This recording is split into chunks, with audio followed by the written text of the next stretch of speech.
धर्म प्रेमी बंधु, श्रावक और साधु का संबंध सिंधु और बिंदु के समान हुआ करता है। जैसे बिंदु की उत्पत्ति सिंधु से होती है, वैसे ही साधु की उत्पत्ति भी श्रावक के बीच में होती है, अलग से नहीं हुआ करती है। और एक के बगैर दूसरे का अस्तित्व न्यून हो जाता है। अगर साधु हैं तो श्रावक का होना जरूरी है, और श्रावक हैं तो साधु चल पाएंगे, अन्यथा नहीं चल पाएंगे। क्योंकि एक गाड़ी में दो पहिए होते हैं, ऐसे यहाँ पर भी धर्म की ध्वजा चलाने के लिए दोनों की आवश्यकता होती है, श्रावक की भी और साधु की भी। साधु के अभाव में श्रावक का धर्म ध्यान नहीं हो पाएगा, और श्रावक के अभाव में साधु की चर्या नहीं पल पाएगी, और जब चर्या नहीं पल पाएगी तो साधु अपनी साधना ही नहीं कर पाएंगे। इसलिए दोनों का होना अनिवार्य है। तो साधु की चर्या कब निर्दोष चलेगी? जब श्रावक अपने कर्तव्य का पालन करेगा। इसलिए श्रावक को अपने कर्तव्य का पालन करना अनिवार्य है। और हमारे आचार्य भगवंतों ने पहले बहुत सारे कर्तव्य निर्धारित किए, फिर जब समय बदला और देखा कि नहीं, ये बहुत ज़्यादा कर्तव्य मामला गड़बड़ करते हैं, इसलिए ऐसा करो, इन कर्तव्यों को थोड़ा सा कम कर दो, तो कुछ कम कर दिया। और मुख्य कर्तव्य क्या बताए श्रावक के? मात्र दो ही हैं, दानम पूजा मुख्य तीर्ण सांबिड़ा। आचार्य कुंद कुंद स्वामी ने रहनसार ग्रंथ में कहा है कि दानम पूजा मुख्य है। बस श्रावक के दो ही कर्तव्य मुख्य हैं, एक दान करो, दूसरा जिनेंद्र भगवान की पूजा करो। यही दो मुख्य कर्तव्य हैं। अगर इन दो मुख्य कर्तव्यों को हम पर निर्वाह करते रहेंगे, अपना पालन करते रहेंगे, तो दोनों का धर्म ध्यान बराबर चलेगा, साधु का भी चलेगा और तुम्हारा भी चलेगा। तो हमें अनिवार्य है कि हम अपना कर्तव्य पालन करते रहें, और जब आप अपना कर्तव्य पालन करोगे तो हम भी अपना कर्तव्य पालन अच्छे से कर सकेंगे। जब कभी कोई चतुर्मास के लिए आते हैं तो सबसे पहले पूछते हैं कि महाराज जी क्या क्या प्रोग्राम करने होंगे। हम कहते हैं कि हमारे जो प्रोग्राम हैं वो तो डेली के हैं, एक दिन के नहीं हैं। क्या प्रोग्राम है? सबसे पहले उठ कर के सामायिक करना, फिर प्रतिक्रमण करना, स्वाध्याय करना, स्तुति स्तवन करना और जिनेंद्र भगवान की वंदना करना। ये तो हमारे डेली के प्रोग्राम हैं, और साधु के मुख्य प्रोग्राम यही हुआ करते हैं। अब बाकी के अन्य प्रोग्राम के लिए तो हम देखते हैं कि जब तुम स्वामेव ही इतना अच्छा सब कुछ करते हो कि हमें कुछ भी कहने की आवश्यकता ही नहीं रह जाती शेष। जैसे आज हमने अगवानी के लिए देखा, आपने सब कुछ अच्छा किया। लोग कहते हैं कि महाराज जी का ऐसा प्रभाव है कि पानी रुक गया। मेरा कोई प्रभाव नहीं है, ये सारा प्रभाव तो इन पारस प्रभु का है कि उनको यहाँ बुलाना था तो उन्होंने पानी रोक दिया, और जैसे ही हम पहुँचे तो पारस प्रभु ने मुस्कुरा के कहा आ गए, और शायद ऐसे ही पानी प्रारंभ हो गया। बोलो चिंतामणि पार्श्वनाथ भगवान की। और जब सबसे पहले निवेदन करने कभी नगर में महिला मंडल पहुंचा, और ने कहा हम बामा देवी मंडल हैं। मैंने कहा जब इतनी बड़ी मातृ शक्ति आई हुई है कि जो पारसनाथ को भी खींच के ले आए हैं, तो हमें तो जाना ही पड़ेगा, हमारी क्या हस्ती है। जो स्वर्ग से लेकर के आए पारसनाथ भगवान को, तो फिर हमारा तो फिर हम तो उनके बहुत छोटे हैं, उनके सेवक हैं। तो हमने कहा अब तो यहाँ पर आगे बढ़ना ही होगा। और उन्होंने कहा कि दिल्ली के पास में गुरुग्राम है। हमने कहा दिल्ली के पास में गुरुग्राम हो, लेकिन पारस प्रभु का जहाँ धाम है वहाँ तो हमें जाना ही होगा। और जब तक हमने दिल्ली में भ्रमण किया तब तक तो पूरा ग्रीष्म काल चल रहा था, कोई कमी नहीं थी ग्रीष्म काल में, भरपूर ग्रीष्म काल चल रहा था। अब हमारे भैया जी भी कह रहे हैं, नरेश भाई भी कह रहे हैं कि चतुर्मास की स्थापना हो, लेकिन हमें तो ऐसा लगा कि जैसे ही हमने गुरुग्राम की धरती पर पैर रखा और वर्षा योग प्रारंभ हो गया, कहीं कोई कमी नहीं रही। हमने कहा भाई जहाँ जिस जमीन पर पैर रखते ही वर्षा योग प्रारंभ हो रहा है, अब वहाँ कुछ कहने की आवश्यकता ही क्या है ना। जैसे कोई व्यक्ति मौन से भोजन कर रहा हो, है ना, वो पहला ही ग्रास लेते ही वो मुस्कुराने लग जाए, फिर उससे पूछा जाए इसमें नमक की कमी है क्या और दें, अरे भाई कहने की आवश्यकता क्या, उसकी मुस्कुराहट ही बतला रही कि कुछ किसी की आवश्यकता नहीं। हाँ, सब कुछ बराबर है, कोई चीज़ की आवश्यकता ही नहीं। तो ऐसे का हम जब साधु को लाते हैं तो केवल अपने कर्तव्य का पालन करते रहें, बस यही सबसे महत्वपूर्ण प्रक्रिया हुआ करती है। और आजकल जो सबसे बड़ी समस्या है, जो सबसे बड़ी समस्या क्या चल रही है, जब कभी कोई साधु आते हैं तो जैसे अभी नरेश भाई यहाँ पर खड़े होकर बोल रहे थे, वो बोल रहे थे कि हम अपने परिवार के लिए नहीं, हम सारी समाज के लिए हैं। तो मुझे ऐसा लगा कि ये नरेश जी हैं कि नरेंद्र मोदी तो आके नहीं बोल रहे। हाँ? तो इस तरह का हम साधु के लिए जब लाते हैं तो सबसे अनिवार्य चीज हुआ करती है, और जो सबसे बड़ी एक समस्या आजकल चलती है वो चलती है कि चौका कौन लगाएगा। तो आजकल ये सबसे बड़ी जो समस्या है ये क्यों बनी हुई है, क्योंकि हमने शुद्ध भोजन का परित्याग कर दिया। हम अपने घर में शुद्ध भोजन की प्रक्रिया को प्रारंभ कर लें, चौका लगाने की आवश्यकता नहीं है, वो तो रोज ही लग रहा है। कब? जब हम शुद्ध भोजन की प्रक्रिया को प्रारंभ करते हैं। तो बस मात्र इतनी सी आवश्यकता है कि हम ऐसे लोग तैयार हो जाएं कि इस चातुर्मास में हम इतने लोग अपने घर में शुद्ध भोजन अपने लिए बना के करेंगे। बस समझो कि सारा चातुर्मास हो गया, सफल है, कोई कुछ कहने की आवश्यकता ही नहीं, क्योंकि जो समस्या है वो पहले ही खत्म हो गई। बाकी के प्रोग्राम तो जैन समाज में सब अच्छे ही चलते हैं, कहीं कोई कमी नहीं रहती है ना। और यहाँ पर भी तो गुरुग्राम है ना, इसका नाम ही गुरुग्राम, बड़े लोगों का ग्राम, कोई छोटे लोगों का नहीं है ना। गुरु का अर्थ क्या होता है? बड़ा। तो जब बड़े लोगों का ग्राम है और जहाँ यहाँ पर इतने अच्छे गुरु हुए हैं, कौन से गुरु हुए? द्रोणाचार्य, है ना, पांडवों को शिक्षा देने वाले, है ना, कौरवों को भी शिक्षा देने वाले।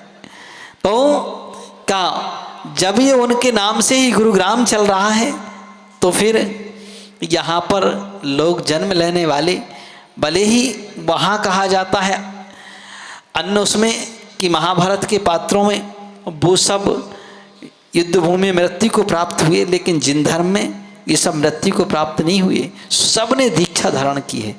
और क्योंकि महापुरुष लोग, बड़े लोग कभी भी हो ऐसे अन्यथा मृत्यु को प्राप्त नहीं होते, वो नियम से दीक्षा धारण करते हैं और दीक्षा धारण करके आत्म कल्याण करते हैं। तो इस तरह हम भी ये कल्याण की परंपरा दोनों प्रकार से होती है।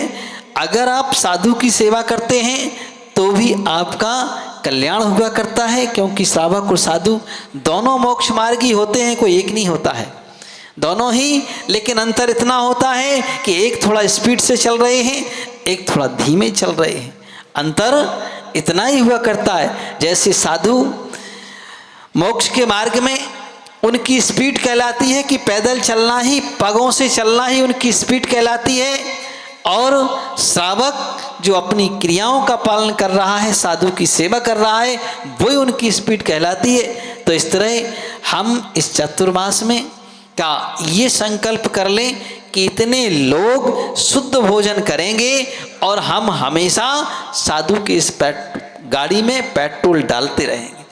बस यही सबसे बड़ी सफलता मानी जाती है। हम लोग 2000 का चतुर्मास भीलवाड़ा में था। वहाँ भीलवाड़ा में हमने देखा कि कुछ व्रती लोग थे और उन व्रती लोगों का नियम था, 4-5 व्रती लोग थे। उन सारे व्रती लोगों का नियम था कि मैं गुरु का पड़गाहन करके ही भोजन करूँगा, और उनके यहाँ एक ना एक साधु रोज पहुँचते थे।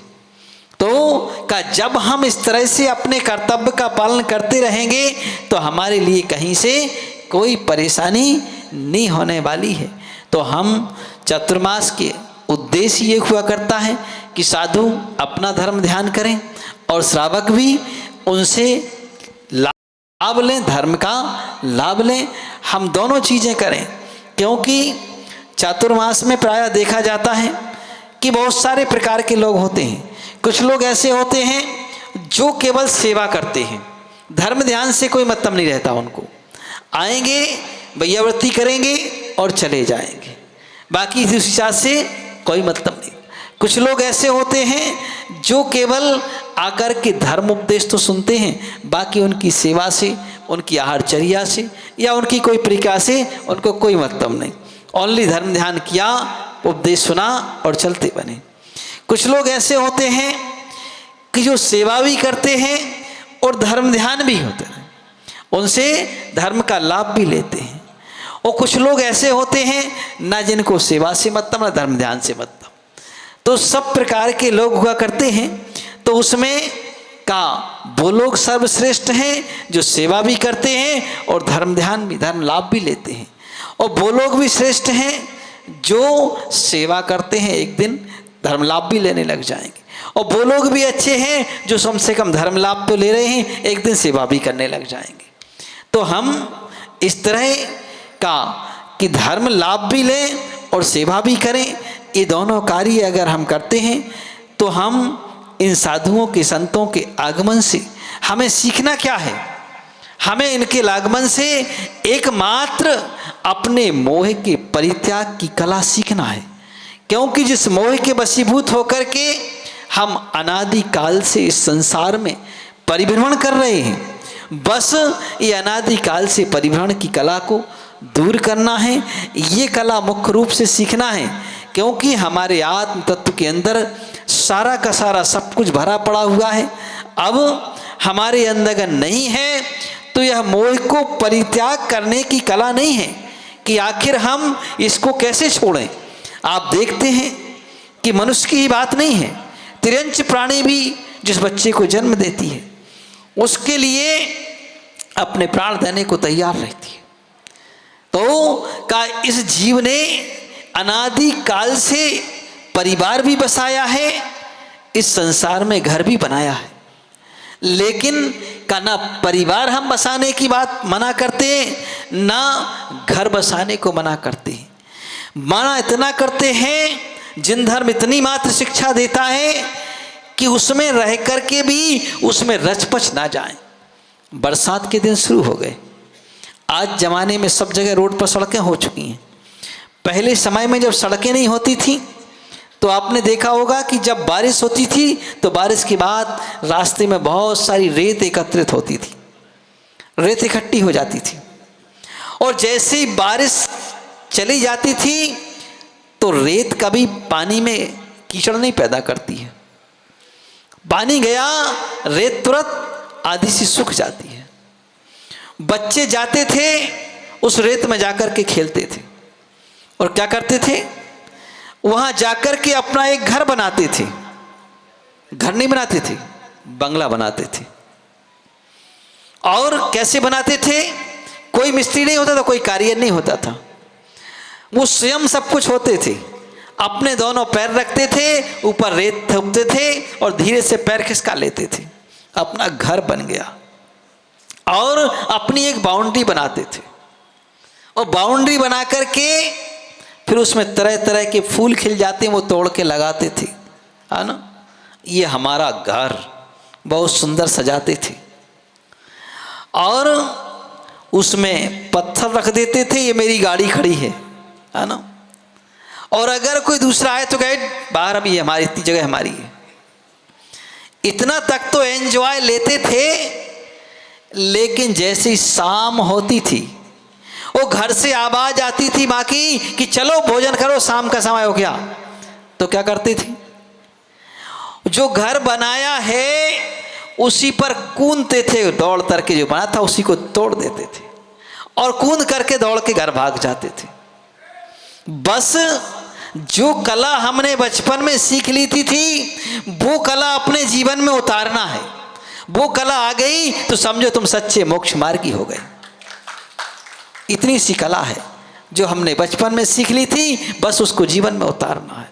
क्या करना है? जो बनाया था उसी को तोड़ देना है। किसने बनाया था? हमने बनाया था। तोड़ना किसको है? हमें ही है। दूसरा तोड़ेगा हमें तकलीफ होगी, हम तोड़ेंगे हमें आनंद आएगा। और उसी तोड़ने का नाम त्याग होता है। तो इस तरह ये कला हमें अगर अंतरंग में उतर जाए तो हम वास्तव में हम सच्चे मोक्ष मार्गी बन जाएं। और मैं कहता हूँ कि ये कला आपको अवश्य सीखना चाहिए। और हम इतना ध्यान रखें कि जैसे हम सब एक होकर के बैठ जाते हैं तो छोटी छोटी सी बातों को लेकर के कभी भी हो, हमने देखा है वो एक कहावत चलती है कि खोदा पहाड़ निकली चूहिया, कि हम छोटी छोटी सी बातों को लेकर के परस्पर में सहधर्मी भाई आपस में टकराव को प्राप्त हो जाते हैं। मैं कहता हूं कि इन छोटी मोटी बातों को लेकर के टकराव की आवश्यकता कहाँ है? अरे भाई, छोटी मोटी गलतियां इंसान से ही होती हैं, भगवान से नहीं होती हैं। भगवान तो सब गलतियों से परे हो गए।